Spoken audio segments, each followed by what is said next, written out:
राष्ट्र आज 75वां स्वतंत्रता दिवस मना रहा है। प्रधानमंत्री ने सबका साथ, सबका विकास, सबका विश्वास और सबका प्रयास का किया आह्वान।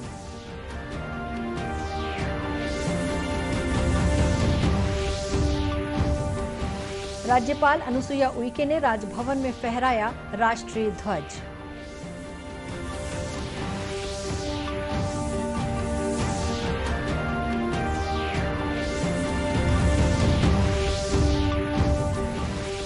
मुख्यमंत्री ने राजधानी के पुलिस परेड ग्राउंड में आयोजित मुख्य समारोह में किया ध्वजारोहण। प्रदेश में 4 नए जिले और 18 नई तहसीलों के गठन की घोषणा की।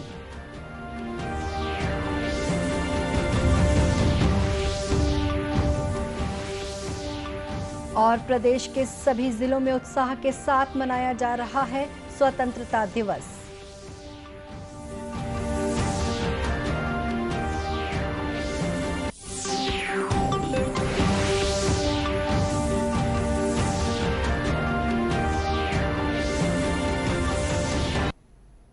नमस्कार, आप देख रहे हैं दूरदर्शन समाचार। मैं हूं शुभ्रा भट्टाचार्य। अब समाचार विस्तार से। राष्ट्र आज अपना 75वां स्वतंत्रता दिवस मना रहा है। प्रधानमंत्री नरेंद्र मोदी ने नई दिल्ली में लाल किले की प्राचीर से राष्ट्र ध्वज फहराया और देश को संबोधित किया। प्रधानमंत्री ने राष्ट्र निर्माण के लिए सबका साथ, सबका विकास, सबका विश्वास और सबका प्रयास का आह्वान किया। श्री मोदी ने कोरोना महामारी के खिलाफ देश के संयुक्त संघर्ष की सराहना करते हुए कहा, वैज्ञानिकों और नवप्रवर्तकों ने वैक्सीन और अन्य उपकरणों के लिए भारत को आत्मनिर्भर बनाया। श्री मोदी ने कहा कि केंद्र सरकार ने तय किया है कि देश के सभी सैनिक स्कूलों को देश की बेटियों के लिए भी खोल दिया जाए। सभी सैनिक स्कूलों में अब बेटियां भी पढ़ेंगी। श्री मोदी ने कहा कि आजादी के अमृत महोत्सव को 75 सप्ताह तक मनाने का निर्णय लिया गया है। सरकार ने तय किया है कि देश के सभी सैनिक स्कूलों को देश की बेटियों के लिए भी खोल दिया जाएगा। देश के सभी सैनिक स्कूलों में अब बेटियां भी पढ़ेगी। देश ने संकल्प लिया है कि आजादी के अमृत महोत्सव आपको मालूम होगा, हमने इस आजादी के अमृत महोत्सव को 75 सप्ताह तक मनाना तय किया है। 12 मार्च से शुरू हुआ है और 2023 15 अगस्त तक इसको चलाना है। उत्साह भर से आगे बढ़ना है और इसलिए देश ने एक बहुत महत्वपूर्ण फैसला लिया है।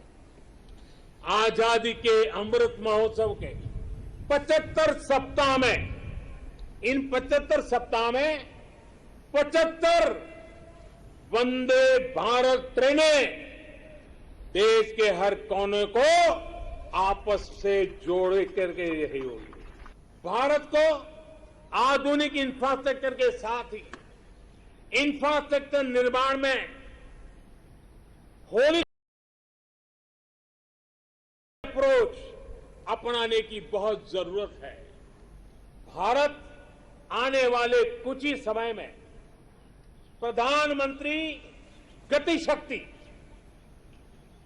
शक्ति का नेशनल मास्टर प्लान, उसको देश के सामने करोड़ों देशवासियों को सपना करने वाली एक बहुत बड़ी योजना लेकर के हम आपके सामने आने वाले हैं, उसको लॉन्च करने वाले हैं। भारत आज जो भी कार्य कर रहा है उसमें सबसे बड़ा लक्ष्य है जो भारत को क्लाइमेट जंप देने वाला है, क्लाइमेट के क्षेत्र में क्वांटम जंप देने वाला है, वो है ग्रीन हाइड्रोजन का क्षेत्र। ग्रीन हाइड्रोजन के क्षेत्र के लक्ष्य की प्राप्ति के लिए मैं आज इस तिरंगे की साक्षी में नेशनल हाइड्रोजन मिशन की घोषणा कर रहा हूं। अमृतकाल में हमें भारत को ग्रीन हाइड्रोजन के प्रोडक्शन और एक्सपोर्ट का ग्लोबल हब बनाना है। ये ऊर्जा के क्षेत्र में भारत की एक नई प्रगति, उसको आत्मनिर्भर बनाएगा। प्रधानमंत्री ने अपने संबोधन के दौरान कई योजनाओं की घोषणा की।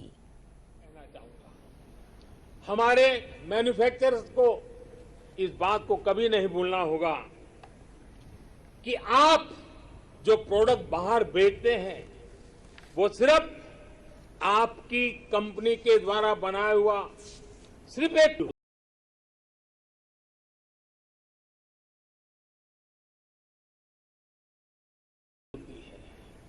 भारत की प्रतिष्ठा जुड़ी होती है, भारत के कोटि कोटि लोगों का विश्वास जुड़ा होता है। मेरे प्यारे देशवासियों, मैं इसलिए मैन्युफैक्चरर्स को कहता हूं, आपका हर एक प्रोडक्ट भारत का ब्रांड एम्बेसडर है। जब तक वो प्रोडक्ट इस्तेमाल में ले आया जाता रहेगा, उसे खरीदने वाला कहेगा बड़े गर्व से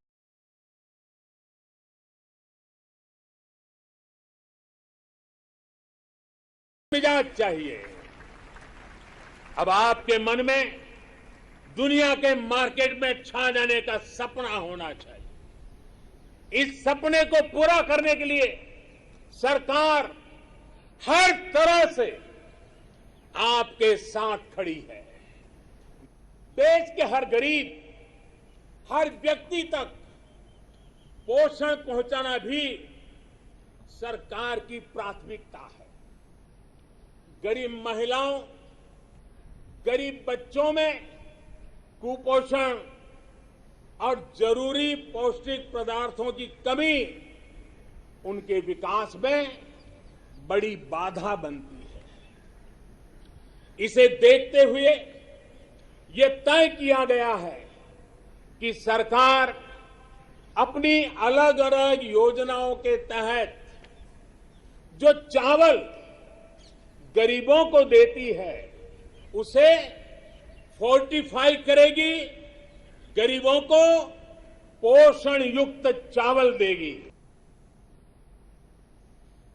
लाल किले की प्राचीर से राष्ट्र को संबोधित करते हुए श्री मोदी ने 75वें स्वतंत्रता दिवस पर देशवासियों और दुनिया भर में उन सभी लोगों को बधाई दी जो भारत से और लोकतंत्र से प्रेम करते हैं। उन्होंने अपने महान देश के लिए प्राणों की आहुति देने वाले स्वतंत्रता सेनानियों को याद किया और उन्हें श्रद्धांजलि दी। श्री मोदी ने टोक्यो ओलंपिक्स में देश को गौरव दिलाने वाले सभी प्रतिभागियों को भी शुभकामनाएं दी। राज्यपाल अनुसुईया उइके ने आज 75वें स्वतंत्रता दिवस के अवसर पर सुबह राजभवन में राष्ट्रीय ध्वज फहराया और सलामी ली।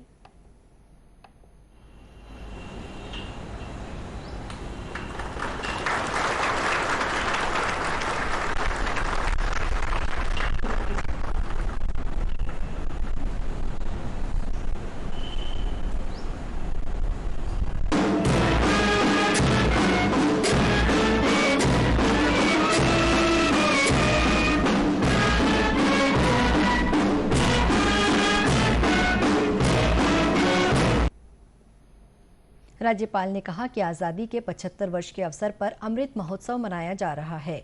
स्वतंत्रता संग्राम में अनेक लोगों ने योगदान दिया है। नई पीढ़ी को ऐसे महानायकों की जानकारी देना जरूरी है। उन्होंने राजभवन सचिवालय के अधिकारियों और कर्मचारियों को स्वतंत्रता दिवस की बधाई और शुभकामनाएं दी। मुख्यमंत्री भूपेश बघेल ने आज 75वें स्वतंत्रता दिवस के अवसर पर रायपुर के पुलिस परेड ग्राउंड में आयोजित समारोह में ध्वजारोहण कर परेड की सलामी ली।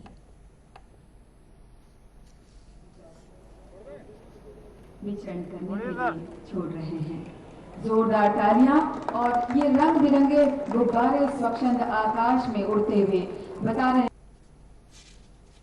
प्रदेशवासियों के नाम अपने शुभकामना संदेश में श्री बघेल ने कहा कि विकास का छत्तीसगढ़ मॉडल आजादी के दीवानों के सपनों को साकार कर रहा है। मुख्यमंत्री ने इस अवसर पर मोहला मानपुर, सक्ती, सारंगढ़, बिलाईगढ़ तथा मनेन्द्रगढ़ जिले के गठन की घोषणा की। श्री बघेल ने भूमि के नामांतरण की प्रक्रिया सरल करने, सभी जिला मुख्यालयों एवं नगर निगमों में महिलाओं के लिए मिनी माता उद्यान, महाविद्यालयों में प्रवेश के लिए आयु सीमा का बंधन समाप्त करने की घोषणा की। श्री बघेल ने कहा कि मुख्यमंत्री सस्ती दवा योजना का नाम अब श्री धन्वंतरी योजना होगा। उन्होंने बिजली कंपनियों में 2500 से अधिक कर्मियों की भर्ती करने तथा डायल 112 की सेवा का विस्तार पूरे राज्य में करने की घोषणा की। मुख्यमंत्री ने इस अवसर पर कोरोना काल में उत्कृष्ट कार्य करने वाले 21 व्यक्तियों एवं 4 शासकीय अस्पतालों को सम्मानित किया। श्री बघेल ने कोरोना वॉरियर्स की सराहना करते हुए कहा कि कोरोना नियंत्रण और पीड़ितों को इलाज उपलब्ध कराने में इनका महत्वपूर्ण योगदान है। कोरोना की दूसरी लहर के दौरान एक बार फिर हमारे प्रदेश के डॉक्टरों, नर्सों, समस्त चिकित्सा अमले ने पीड़ित मानवता की सेवा पूरे समर्पण भाव से की। इसके साथ ही अत्यावश्यक सेवाओं तथा कानून व्यवस्था को सुचारू बनाए रखने के लिए भी प्रशासनिक अधिकारियों और विभिन्न विभागों के अमले सुरक्षा, बिजली आपूर्ति, जल आपूर्ति से लेकर सफाई तक सुनिश्चित करने में हजारों लोगों का अमूल्य सहयोग मिला। श्री बघेल ने विभिन्न विभागों के शासकीय सेवकों के कार्यों को रेखांकित करते हुए कहा कि कोरोना काल के दौरान उन्होंने सुरक्षा, बिजली, जलापूर्ति, परिवहन, ऑक्सीजन आपूर्ति और मरीजों के इलाज जैसी जरूरी सुविधाएं उपलब्ध कराने में अपना महत्वपूर्ण योगदान दिया है। छत्तीसगढ़ में स्वतंत्रता दिवस का पर्व हर्षोल्लास के साथ मनाया जा रहा है। विभिन्न जिलों में मंत्रियों और संसदीय सचिवों ने ध्वजारोहण कर परेड की सलामी ली। कोरिया जिले में विधानसभा अध्यक्ष डॉक्टर चरणदास महंत ने ध्वजारोहण किया।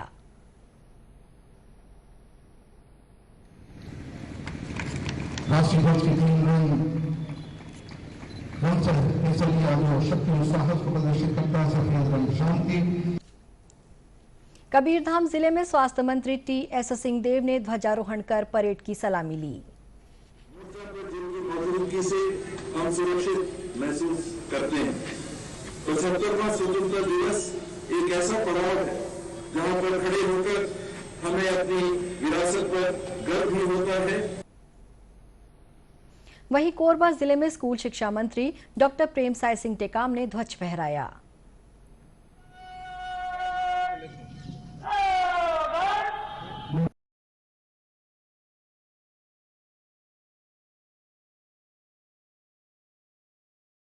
उधर राजनांदगांव जिले में खाद्य मंत्री अमरजीत भगत ने ध्वजारोहण कर मुख्यमंत्री के संदेश का वाचन किया।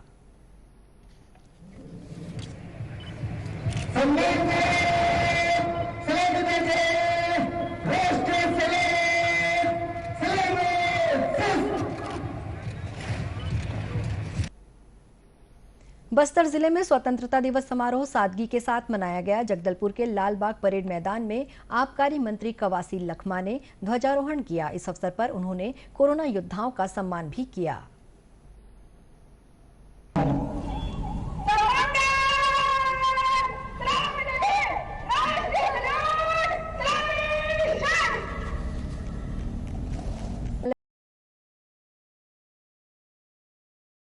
में कार्यकारी मुख्य न्यायाधीश प्रशांत कुमार मिश्र ने ध्वजारोहण किया।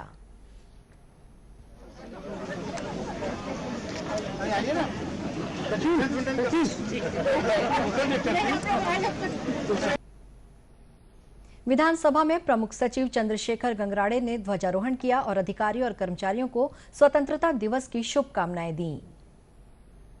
महसूस करते हैं।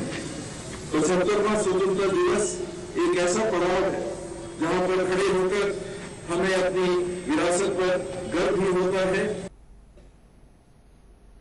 आजादी की 75वीं वर्षगांठ पर सीमा सुरक्षा बल के कार्यवाहक पुलिस महानिदेशक ए.एस. मलिक ने ध्वजारोहण किया।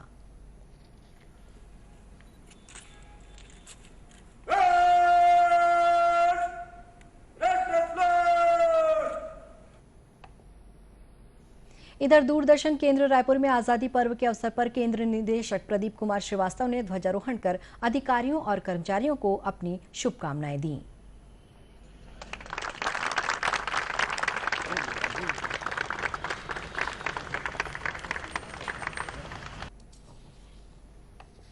आजादी का अमृत महोत्सव के तहत देश के 75 रेलवे स्टेशनों पर आत्मनिर्भर भारत के प्रतीक के रूप में हथकरघा खादी की प्रदर्शनी और बिक्री स्टॉल लगाए गए हैं। इसी कड़ी में दक्षिण पूर्व मध्य रेलवे के बिलासपुर और रायपुर स्टेशनों पर खादी को बढ़ावा देने सरकारी निकायों के समन्वय से प्रदर्शनी लगाई गई है। रायपुर रेलवे स्टेशन में खादी के वस्त्र खरीदने के लिए आई युवती का कहना है कि इस प्रदर्शनी के जरिए अच्छी गुणवत्ता के खादी वस्त्र उपलब्ध हो रहे हैं।